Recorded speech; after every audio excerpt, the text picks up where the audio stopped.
আজকে আমরা সমতুল্য ভগ্নাংশ শিখব।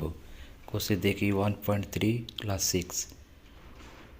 দেখো এখানে একটা ভগ্নাংশ দেওয়া রয়েছে 1/1/3 মিশ্র ভগ্নাংশ। এই মিশ্র ভগ্নাংশের সমতুল্য তিনটে ভগ্নাংশ লিখতে হবে। তার আগে বলে দিই সমতুল্য ভগ্নাংশ কাকে বলে। দেখো ভগ্নাংশের দুটো অংশ থাকে, উপরের অংশটা হচ্ছে লব, নিচের অংশটা হচ্ছে হর। তো লব এবং হরকে একই সংখ্যা দিয়ে গুণ করার পরে যে ভগ্নাংশ থাকে সেটা হচ্ছে আগের ভগ্নাংশের সমতুল্য। এখানে 1/1/3 হচ্ছে মিশ্র ভগ্নাংশ।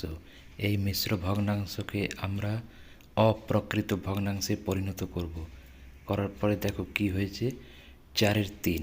1/1/3 থেকে পেয়েছি আমরা 4/3। এই 4/3কে 4/3 লব এবং হরকে প্রথমে 2 দিয়ে গুণ করেছি। 2 দিয়ে গুণ করার পরে হয়েছে 8/6। তারপরে এই 4/3কে উভয়কে লব এবং হরকে 3 দিয়ে গুণ করেছি। গুণ করার পরে হয়েছে 12/9। তারপর 3 নম্বর 4/3কে লব এবং হরকে 4 দিয়ে গুণ করেছি, তারপরে হয়েছে ওটা 16/12। তাহলে 1/1/3 সমতুল্য ভগ্নাংশ হচ্ছে 8/6, 12/9 এবং 16/12।